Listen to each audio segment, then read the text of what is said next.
Hello friends, welcome to Madras family vlogs. Already நான் சொல்லியிருந்தேன் பூஜை ரூமில் ஒரு சில மாற்றங்கள் வரப்போகுது அப்படின்னு சொல்லிட்டு. ஸோ அதுக்கான வேலைகள் தான் செஞ்சிட்ருக்காங்க. ஃபஸ்ட்டு வந்து இந்த சாமி ரூமுக்கு ஏற்ற மாதிரி ஷெல்ஃபு மாதிரி உட்டனில் பண்ணிடலாம் அப்படின்னு சொல்லிட்டு பிளான் பண்ணாங்க. வீட்டில் எல்லாருக்கும் ஒரு ஒரு மாதிரி சஜஷன் இருந்தது. ஸோ ஃபைனலாக டெய்ல்ஸ்லேயே வந்து ஹோல்ஸ் போட்டு நம்ம மாட்டிக்கலாம் அப்படின்னு சொல்லி முடிவெடுத்துட்டோம். ஸோ அதுக்கான வேலைகள் தான் போயிட்டுருக்கு. டெய்ல்ஸில் அடிக்கிறாங்க அப்படிங்கிறதால ரொம்ப பொறுமையாக தான் செஞ்சுட்டு இருந்தாங்க. என்னோட தம்பி தான் அடித்து கொடுத்துட்ருக்கான். ரொம்ப பொறுமையாக செஞ்சு கொடுத்தான். ஏன்னா டெய்ல்ஸ் ஒன்ஸ் வந்து போயிடுச்சு அப்படின்னா அது ஃபுல்லாக எல்லாமே போயிடுற மாதிரி இருக்கும், அசிங்கமாக தெரியும். ரொம்ப பொறுமையாக 3 ஹவர்ஸ்க்கு மேலேயே ஆயிடுச்சு. ரொம்ப பொறுமையாக தான் செஞ்சுட்டு இருந்தான். ஒரு சில ஃப்ரேம்லாம் இல்லை வீட்டில். நாங்கள் வந்து இந்த வீட்டுக்கு புதுசாக வந்தப்போ எல்லா ஃப்ரேமும் வந்து பழைய வீட்டிலே விட்டுட்டு வந்துட்டோம். ஸோ அதனால் அந்த அளவுக்கு ஃப்ரேம் வந்து இங்கே இல்லை. ஒரு சில ஃப்ரேம் வந்து இப்போ வந்து வாங்கி அகெயின் வந்து ஃபிக்ஸ் பண்ணியிருக்கோம். பூஜை ரூமோட டீட்டெயில் வீடியோ சீக்கிரமாகவே வரும். இன்னும் கொஞ்சம் ஆல்டர்னேஷன் ஒர்க் இருக்குது. அதனால தான் அது வந்து ஃபுல்லாக டீட்டெயில்டாக கவர் பண்ணி போட முடியல. தம்பி அந்த ஒர்க் பண்ணிகிட்டு இருக்கும்போது நாங்கள் வந்து இந்த கிராசரி வாங்கிட்டு வந்திருந்தார் அப்பா. ஸோ அதெல்லாம் வந்து எடுத்து வைக்கலான்னு வந்திருக்கோம். ஆஸ் யூஷுவல் என்னென்ன பொருட்கள் இல்லையோ அதை மட்டும் சொல்லியிருந்தோம். ஸோ அப்பா வந்து அதை மட்டும் வாங்கிட்டு வந்திருந்தார். கொஞ்சம் சீக்கிரமாகவே எடுத்து வச்சு முடிச்சிட்டோம். அதெல்லாம் முடிச்சதுக்கப்புறமா லஞ்சுக்கு எக்கு தொக்கு செஞ்சுட்டு ரசம் வச்சுக்கலாம் அப்படின்ட்டு பிளான் பண்ணி செஞ்சுட்டு இருந்தோம். அதை வந்து டீட்டெயிலாக என்னால் கவர் பண்ண முடியல. நைட்டு டின்னருக்கு கேரட் சப்பாத்தி தான் செஞ்சுருந்தேன். அதோட ரெசிபி டீட்டெயில்டாக கொடுத்துருக்கேன் பாருங்கள். இந்த சப்பாத்தி செய்யறதுக்கு நம்ம எவ்வளோ கேரட் போட்டாலும் சலிக்காது. எவ்வளோ வேணுமோ அந்த அளவுக்கு வந்து கேரட் எடுத்துக்கோங்க. நான் வந்து ஒரு 4 கேரட் போல் அரைச்சி எடுத்துக்கிட்டேன். இந்த மாதிரி குட்டி குட்டி பீஸாக கட் பண்ணி போட்டாலும் சரி, அப்படி இல்லைன்னா துருவி கூட நீங்கள் ஆட் பண்ணிக்கலாம். கொஞ்சம் கொஞ்சமாக தண்ணி ஆட் பண்ணி ஃபஸ்ட்டு பல்ஸ் மோடில் அரைச்சி எடுத்துக்கலாம். அதுக்கப்புறம் தேவையான அளவு தண்ணி ஆட் பண்ணி சைடில் இருக்கிறதெல்லாம் எடுத்து விட்டு நல்லா மைய அரைச்சி எடுத்துக்கணும். நான் வந்து இதை ஃபில்டர் பண்ண போகிறதில்ல. நம்ம பீட்ரூட்லாம் அரைச்சி எடுக்கிறோம் அப்படின்னா அதை வந்து ஃபில்டர் பண்ணிவிடுவேன். இதை வந்து நான் நல்லா மைய அரைச்சிடுவேன். இதை அப்படியே ஃபில்டர் பண்ணாத மாவோடு அப்படியே ஆட் பண்ணி நல்லா பிசைஞ்சு எடுத்துக்குவேன்.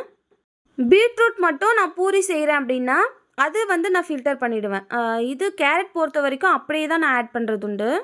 நல்ல நைஸாக அரைஞ்சி வந்துடும். ஸோ நான் கொஞ்சம் டைம் எடுத்து நம்ம அரைச்சி எடுத்துக்கிட்டோன்னா அப்படியே ஆட் பண்ணிக்கலாம்.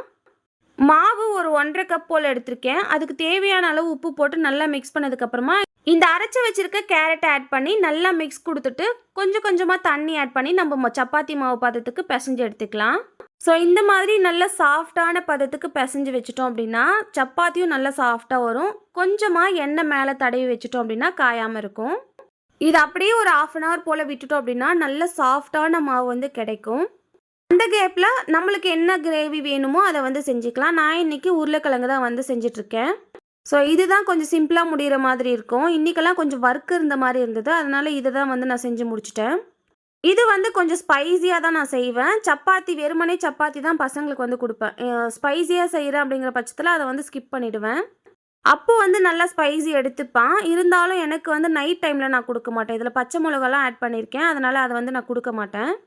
கிரேவி செஞ்சதுக்கப்புறமா சப்பாத்தி நான் உருட்ட ஸ்டார்ட் பண்ணிட்டேன். நல்ல சாஃப்டாக இருக்குது பாருங்கள். இந்த மாதிரி இருக்கும். கேரட் ஆட் பண்ணும்போது நல்ல சாஃப்டான சப்பாத்தி கிடைக்குது. எல்லாமே தேவையான சைஸ்க்கு உருண்டை பிடிச்சதுக்கப்புறமா 1 பை 1 நான் சப்பாத்தி போட்டு எடுக்க ஸ்டார்ட் பண்ணிட்டேன். இப்போ நார்மலாக செய்கிற சப்பாத்திக்கும் இதுக்கும் பெரிய டிஃப்ரென்ஸ் இருக்காது. பட் நல்ல சாஃப்டாக இருக்கும். காயெல்லாம் சாப்பிட மாட்டுறாங்க அப்படிங்கிற பட்சத்தில் இந்த மாதிரி வந்து ட்ரை பண்ணி பாருங்கள். பசங்களுக்கும் தெரியாது, நார்மல் சப்பாத்தி மாதிரி தான் இருக்கும். ஸோ காய் சாப்பிடாத பசங்க இருக்காங்கன்னா கண்டிப்பாக இந்த மாதிரி ஏதாவது டிஃப்ரெண்ட்டாக செஞ்சு கொடுங்க. என்னோட பையன் வந்து காய் அந்த அளவுக்கு எடுத்துக்க மாட்டான். ஸோ அவனுக்காக இந்த மாதிரி கொஞ்சம் டிஃப்ரெண்ட்டாக ஏதாவது யோசிச்சு நான் செஞ்சு கொடுத்துட்ருப்பேன். நம்ம பீட்ரூட் பூரி செய்கிறோன்னா அதுக்கு தேவையான பீட்ரூட் தான் நம்ம போடணும். பட் இந்த மாதிரி சப்பாத்தி செய்யும்போது நான் எவ்வளோ கேரட்னா ஆட் பண்ணி செஞ்சுருவேன். கேரட் ஆட் பண்ணியிருக்கிறதே தெரியாது. அந்த கலரும் வந்து சேஞ்ச் ஆகி காட்டாது. லைட்டான ஒரு ஷேடில் தான் இருக்கும். ஸோ பசங்க வந்து தெரியாது சப்பாத்தி தான் அப்படின்னு சொல்லிட்டு சாப்பிட்ருவாங்க. இப்போ நார்மல் சப்பாத்தி செய்யறதுக்கும் இதுக்கும் நல்ல டிஃப்ரென்ஸ் இருக்கும். நல்ல சாஃப்டாகவும் இருக்கும். சட்டுன்னு செஞ்சு முடிக்கிற மாதிரி இருக்கும். கொஞ்சம் சீக்கிரமாகவே வெந்து வந்துடும். நார்மல் சப்பாத்தி 1 செய்கிறோம் அப்படின்னா அந்த டைமில் இந்த சப்பாத்தி 2 செய்கிற மாதிரி இருக்கும். ஸோ இந்த மாதிரி பசங்களுக்கு செஞ்சு கொடுத்து பாருங்கள். ஹெல்த்தியான ஒரு ஃபுட்டை வந்து நம்ம இந்த காலகட்டத்தில் ஆட் பண்ணிகிட்டே தான் இருக்கணும். பசங்க வேணான்னு சொன்னாலுமே ஏதோ ஒரு விதத்தில் நம்ம மாற்றி மாற்றி கொடுத்துட்டே தான் இருக்கணும். உங்கள் வீட்லேயும் உங்கள் குழந்தைங்களுக்கு ஏதாவது இந்த மாதிரி செஞ்சு கொடுக்குறீங்க டிஃப்ரெண்ட்டாக அப்படின்னா கண்டிப்பாக எனக்கும் ஷேர் பண்ணுங்கள். நீங்கள் சொல்கிறது நான் செய்யாத டிஷ்ஷாக இருந்தால் கண்டிப்பாக எனக்கு யூஸ்ஃபுல்லாக இருக்கும். நல்ல சாஃப்டாக டேஸ்டியாக ஹெல்த்தியாக சப்பாத்தி ரெடி ஆகிடுச்சு. ட்ரை பண்ணி பாருங்கள். ட்ரை பண்ணிவிட்டு எப்படி வந்துச்சு அப்படிங்கிறத கீழே கமெண்ட் செக்ஷனில் சொல்லுங்கள். இன்னைக்கான ஷார்ட் ஸ்டோரி என்ன அப்படிங்கிறத பார்த்துடலாம். பிரம்மதேவரை பற்றி தான் இன்னைக்கான ஷார்ட் ஸ்டோரியில் நான் சொல்லியிருக்கேன். பிரம்மதேவரை பற்றி தெரிஞ்சுக்கணும் அப்படின்னா இதுக்கப்புறம் வர பதிவை ஸ்கிப் பண்ணாமல் பாருங்கள். வாங்க அந்த பதிவு என்ன அப்படிங்கிறத பார்த்துடலாம். பிரம்மா அப்படின்னா யாரு, அவர் எங்கிருந்து தோன்றினார் அப்படிங்கிற பிரம்மதேவரின் வரலாறு தான் இந்த பதிவு. வீடியோ ஸ்கிப் பண்ணாமல் பாருங்க. பிரம்மதேவரின் வரலாறு பற்றி தெரிஞ்சு வச்சுக்கோங்க. இந்து தர்மம் அப்படின்னாலே அதற்கு ஒரு புராண கதை அப்படிங்கிறது கண்டிப்பா இருக்கும். அந்த புராணங்களின் படிதான் முப்பெரும் கடவுள்களாக பிரம்மா, விஷ்ணு, சிவன் இவங்களை வணங்கிட்டு வரும். இவர்களை முப்பெரும் தேவர்கள் அப்படின்னு சொல்லிட்டும் அழைக்கப்படுகிறார்கள். இவங்க 3 பேருக்குமே ஒவ்வொருத்தருக்கும் ஒரு தொழில் இருக்கு. பிரம்மாவை பொறுத்த வரைக்கும் அவருக்கான தொழில் என்ன அப்படின்னா படைக்கும் தொழில். காக்கும் தொழிலை கொண்டவர் விஷ்ணு பகவான், அழிக்கும் தொழிலை கொண்டவர் சிவபெருமான். இந்த முப்பெரும் தேவர்களை போற்றி வணங்குகிறது வேதம். பிரம்ம வைவர்த்த புராணம், விஷ்ணு புராணம், சிவபுராணம், ஸ்ரீமத் பாகவதம் ஆகிய புராண நூல்களில் இந்த மூவரின் தோற்றமும் அவரவர்களுக்கான பணிகளை அவர்கள் ஏற்ற விவரமும் அவர்களின் பூரண மகிமையையும் சித்தரிக்கப்படுகின்றன. பன்னெடுங்காலமாக பிரம்மாவை ஆலயங்களில் வழிபடக்கூடாது என்ற சம்பிரதாயம் நடைமுறையில் இருந்துட்டு தான் இருக்கு. இந்த புண்ணிய பாரதத்தில் 1-2 கோவில்கள் தவிர பிரம்மாவுக்கு அப்படின்னு சொல்லிட்டு வேற எந்த ஆலயங்களும் கிடையாது. சிவனுக்காக சைவர்கள் தனியா வழிபாடு செய்வாங்க.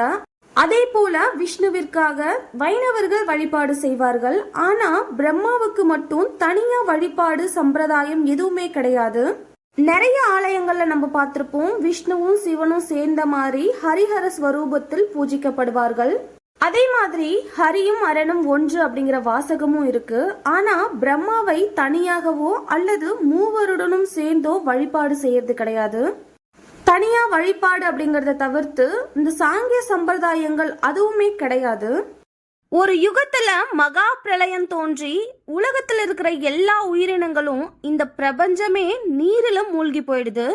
அதுக்கு முன்னாடி உயிரோடு வாழ்ந்திருந்த ஜீவராசிகள், தாவரங்கள், விலங்குகள் என எதுவுமே காணப்படல. பார்க்கிற இடம் எல்லாமே வெறுமனே தண்ணி மட்டுமே தென்படுது. அந்த மிகப்பெரிய பிரளய வெள்ளத்துல ஒரு சிறு ஆளிலை மிதந்து வந்துட்டு இருக்கு. அந்த மிதந்து வர ஆளிலை மேல பகவான் ஸ்ரீ மகாவிஷ்ணு ஒரு குழந்தை வடிவத்துல மிதந்து வராரு. என்னை படைத்தவர் யார், நான் யார் அப்படிங்கிற சிந்தனையோடவே மகாவிஷ்ணு அனந்த நிஷ்டையில ஆழ்ந்திருக்காரு. அந்த சமயத்துல ஆதி பராசக்தி எனும் மூல சக்தி மகாதேவி என்ற பெயரோடு தோற்றமளிக்கிறாள். சங்கு, சக்கரம், கதை, தாமரை அப்படின்னு சொல்லிட்டு அவங்களோட சின்னங்கள் அந்த அம்பாலோட கரங்கள்ல ஏந்தியபடி காட்சி கொடுக்கிறாள். அந்த ஆதி பராசக்தியை சூழ்ந்து ரதி, பூதி, புத்தி, மதி, கிருதி, துதி, ஸ்ரத்தா, மேதா, ஸ்வேதா, சிதா, தந்திரா ஆகிய 11 தேவியரும் காட்சி தருகிறார்கள். மகாவிஷ்ணுவே படைத்தல், காத்தல், அழித்தல் ஆகிய 3 கர்மாக்களும் ஒவ்வொரு யுகத்திலும் பிரதிபலிக்கும். ஒரு முறையும் பிரளயம் தோன்றி அவற்றை அழிக்கும் போது காக்கும் கடவுளான நீ மட்டும் அழியாம நிற்பாய் அப்படின்னு சொல்லிட்டு ஒரு அசரீரி தோன்றுது. ஆதிசக்தியின் அம்சமாக திகழும் நீ பிரளயத்துக்கும் ஊழியத்துக்கும் அப்பாற்பட்டு நிலைத்திருப்பாய் அப்படின்னு சொல்லிட்டோம். சத்வகுணங்களின் பரிமாணமாக நீ திகழ்வாய், உனது நாபிலிருந்து பிரம்மன் தோன்றுவான் அப்படின்னுட்டும் அந்த அசரீரி சொல்லுது. பிரம்மன் ராஜோகுணங்களின் பிரதிநிதியாக இருந்து பிரளயத்தில் மறைந்த அனைத்தையும் சிருஷ்டி செய்வான். அவன் அழியாத பிரம்ம ஞானத்தின் மொத்த உருவமாக இருந்து மீண்டும் அண்ட சராசரங்களை உருவாக்குவான். அவனது புருவ மத்தியில் ஒரு மாபெரும் சக்தி தோன்றும். அதன் வடிவம்தான் சிவபெருமான். சிவபெருமான் தாமோகுண வடிவமாக ருத்ரமூர்த்தியாக நின்று சம்காரம் எனும் அழிக்கும் தொழிலை ஏற்பான். இப்படி படைத்தல், காத்தல், அழித்தல் எனும் முப்பெரும் கர்மாக்களையும் பிரம்மா, விஷ்ணு, சிவனாகிய நீங்கள் மூவரும் செய்வீர்கள். உங்களின் இயக்க சக்தியாக நானும் என் அம்சங்களான தேவிகளும் செயலாற்றுவோம் அப்படின்னு சொல்லிட்டு அந்த ஆதிபராசக்தியின் அசரீரியும் மறைகிறது. இந்த தேவி புராணத்தில் 7வது காண்டத்தில் பிரம்மன் தோன்றிய வரலாறு இந்த மாதிரி கதையை தான் தோற்றுவிக்குது. ஆதிபராசக்தி சொன்னது மாதிரி விஷ்ணுவின் நாவிலிருந்து ஒரு தாமரை தண்டு வளர ஆரம்பிக்குது. பிரளய வெள்ளத்தின் பரபரப்புகளை தாண்டி நீண்டு வளர்ந்து கொண்டிருந்தது. அதன் நுனியில் ஒரு பிரம்மாண்டமான தாமரை மலர் மலர்ந்தது. அந்த புனிதமான தாமரை மலர் மலர்ந்து கொண்டிருக்கும் வேளையில் அந்த பிரம்மதேவன் அந்த மலரிலிருந்து தோற்றுவிக்கிறார். அந்த சமயத்தில் அந்த பிரம்மதேவருக்கு 5 முகங்கள் இருக்கிறது. அதுல ஒரு முகம் சிவபெருமானால் அளிக்கப்படுகிறது. அந்த ஸ்டோரியை எண்டிங்ல நான் கொடுத்துருக்கேன். இதனால நான்முகன் அப்படின்னு சொல்லிட்டு பிரம்மதேவருக்கு இன்னொரு பெயரும் இருக்கிறது. அதே போல பிரம்மாவுக்கு சதுரானன் அப்படிங்கிற பெயரும் உண்டு. பிரம்மன் தோன்றியதுமே ஸ்ரீ விஷ்ணுவையும் அம்பிகையையும் குறித்து கடுமையான தவம் புரிகிறார். மகாதேவி மற்றும் மகாவிஷ்ணுவின் அனுகிரகத்தால் பிரம்மன் ஞானச்சுடராக மாறினார் அப்படிங்கிறது ஐதீகம். அதன் பிறகு சிருஷ்டியும் தொடங்கியது. முதலில் பூரண ஞானத்தின் பிரதிநிதிகளாக அத்ரி, புருகு, குஷ்கர் அப்படின்னு சொல்லிட்டு நிறைய சப்த ரிஷிகளை தோற்றுவிக்கிறார். அதைத் தொடர்ந்து ஜீவராசிகளை உற்பத்தி செய்யும் பிரஜாபதிகளை தோற்றுவிக்கிறார். அண்டங்கள் தோன்றுகிறது, ஜீவராசிகள் உருவாகிறது. புல், புழு, பூச்சி, கடல்வாழ் இனங்கள், நிலவாழ் மிருகங்கள், மனிதன் என சிருஷ்டி தொடங்கியது. இப்போ நான் சொன்ன எல்லாமே தேவி மகாத்மியத்தில் காணப்படும் பிரம்மனின் தோற்றம் பற்றிய புராண தொகுப்பு தான். மனுஸ்மிருதி எனப்படும் சாஸ்திரத்தில் பிரம்மன் தோன்றிய வரலாறு வேற விதமா சொல்லப்படுது. பிரளயத்தின் முடிவில் அண்டங்களை விட பெரிய வடிவிலான முட்டை வடிவம் தோன்றியிருக்கு. அந்த முட்டை தங்கத்தை விட பிரகாசமாக ஜொலித்ததாகவும் 10,000 வைரங்கள் போல மின்னியதாகவும், அண்ட சராசரங்களை உருவாக்கும் அத்தனை சக்தியும் அதற்குரிய தவமும் ஞானமும் அந்த முட்டையில இருந்ததா சொல்லப்படுது. பிரளய வெள்ளத்துல அந்த முட்டை வெடிந்ததாகவும் அதிலிருந்து 5 முகத்தோட ஜெகஜோதியாக ஒரு தேவன் தோன்றியதாகவும் சொல்லப்படுது. அவர்தான் பிரம்மதேவன். அவரிடமிருந்துதான் இந்த சிருஷ்டி தொடங்கியது அப்படிங்கறதும் சொல்லப்பட்டிருக்கு. அந்த பிரம்மாண்ட முட்டை உடையும் போது மிகுந்த சத்தம் ஒன்று உருவாயிருக்கு. அந்த சத்தம் தான் ஓம் எனும் பிரணவம் அப்படின்னும் சொல்றாங்க. அந்த ஓம்கார நாதத்திலிருந்து 3 சப்த அலைகள் வெளிப்படுது. அதுதான் பூர், புவ, ஸ்வாக. இந்த நாதத்திலிருந்தே பூலோகம், புவர்லோகம், ஸ்வாலோகம் ஆகிய 3 உலகங்களும் தோன்றின அப்படிங்கறதும். வாமன புராணத்துல பிரம்மர் தோன்றிய கதைய இப்படிதான் விவரிச்சிருக்காங்க. புராணங்கள்ல கதைகள் வேறுபட்டு இருந்தாலும் அந்த கதைகள்ல சொல்லப்படுற ஒரே ஒரு உண்மை அப்படின்னா பிரம்மதேவன் ஒரு ஸ்வயம்பு அப்படிங்கிறது தான் எல்லா புராணங்களும் சொல்லுது. அதாவது தானாக தோன்றிய தெய்வத்தை தான் சுயம்பு அப்படின்னு சொல்லுவாங்க. எல்லா புராணங்களும் இததான் உணர்த்துது. சுயம்புவாக தோன்றியவர் தான் பிரம்மதேவர். அவர் அண்ட சராசரங்களில் உள்ள அத்தனை ஆற்றல், அறிவு, ஞானம் ஆகியவற்றின் மொத்த உருவம். பிரம்மதேவரின் மூலம் 1 10 10 100 100 1000 அது லட்சமாகி கோடியாகும். பிரம்ம சிருஷ்டி ஒவ்வொரு நொடி பொழுதும் நிகழ்ந்து கொண்டேதான் இருக்கிறது. இந்த ஞானத்தையும் ஆற்றலையும் ஒரு கருவறைக்குள் அடைத்து வைக்க முடியுமா? அப்படி அடைத்து வைத்தால் அப்போது சிருஷ்டி நிகழ்வது தடைப்படாதா? இதன் காரணமாக தான் பிரம்மதேவருக்கு ஆலய வழிபாடு இல்லை அப்படின்னு சொல்லிட்டு பல்வேறு ஞானிகள் பல்வேறு காலகட்டங்களில் அவர்களோட கருத்தை சொல்லியிருக்காங்க. ஞானம் அப்படின்னு சொல்லப்படுற ஒரு வார்த்தைக்கு வடிவமோ வர்ணமோ வாசனையோ கிடையாது. அதற்கு பரிமாணங்களும் கிடையாது. அதனால் அதனை ஒரு ஆலய உருவத்தில் அடக்க முடியாது அப்படின்னு சொல்றாங்க. அதனால பிரம்மன் உருவ வழிபாட்டுக்கு அப்பாற்பட்டவன் என்பது தெரிகிறது. ஒவ்வொரு மனிதனும் ஞானத்தை தேடும் போது அவனுள் அடங்கும் சக்தியை பிரம்ம ஞானம் என்கிறார்கள். பிரம்மருக்குரிய ஆலயம் அப்படின்னு சொன்னா ஞானிகளின் உள்ளம்தான். அழியாத சத்தியமும் மற்றும் பிறழாத தர்மமுமே பிரம்ம ஞானம் என்று கூறியுள்ளனர் சித்தர்கள்.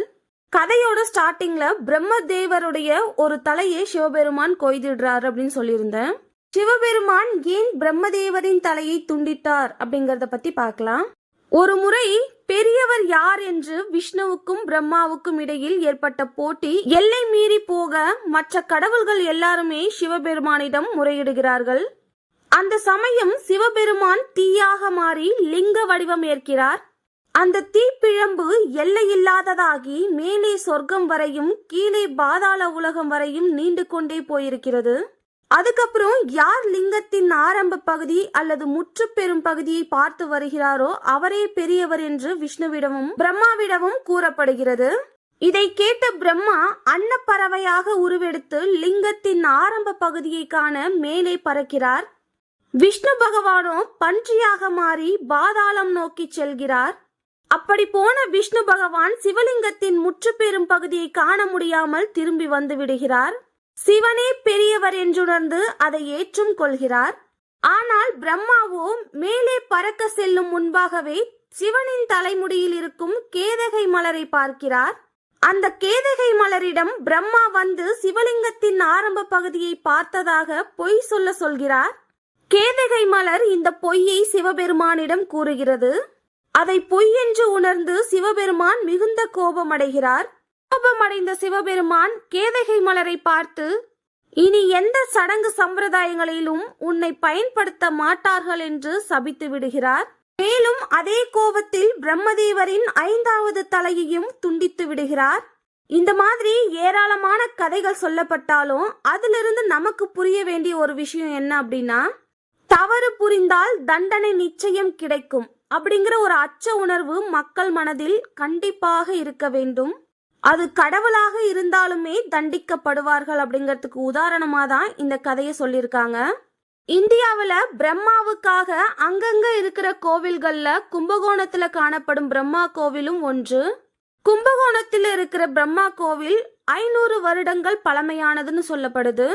இந்த ஸ்தலத்துல பிரம்மா அவங்களோட மனைவியாரான காயத்ரி மற்றும் சரஸ்வதியுடன் காட்சி கொடுக்கிறார். நீங்க கும்பகோணம் சைடு இருக்கீங்கன்னா அட்லீஸ்ட் ஒரு முறையாவது இந்த கோயிலை போய் பார்த்துட்டு வாங்க. அவ்வளவுதான், இன்னைக்கான ஷார்ட் ஸ்டோரி பிரம்மதேவரை பற்றி தான் நான் சொல்லியிருக்கேன். உங்களுக்கு பிடிச்சிருக்குன்னு நம்புறேன். நான் சொல்ற ஸ்டோரியில ஏதாவது போர் அடிக்கிற மாதிரி இருந்தா கண்டிப்பா கீழே கமெண்ட் செக்ஷன்ல மென்ஷன் பண்ணி சொல்லுங்க. ஸோ அடுத்து யாரை பத்தி தெரிஞ்சுக்கணும், இந்த மாதிரி இன்ட்ரெஸ்டிங்கான ஸ்டோரி எதை பத்தி வேணும் அப்படிங்கறத கீழே கமெண்ட் செக்ஷன்ல சொல்லுங்க. வீடியோ பிடிச்சிருந்தா லைக் அண்ட் ஷேர் பண்ணிட்டு நம்ம சேனலை சப்ஸ்கிரைப் பண்ணிக்கோங்க. மெட்ராஸ் ஃபேமிலி விலாக்ஸ்க்கு சப்போர்ட் பண்ணுங்க. தேங்க்யூ. மறக்காம அடுத்த வீடியோல என்ன ஷார்ட் ஸ்டோரி வேணும் அப்படிங்கறத கீழே கமெண்ட் செக்ஷன்ல சொல்லுங்க. Tata, bye bye.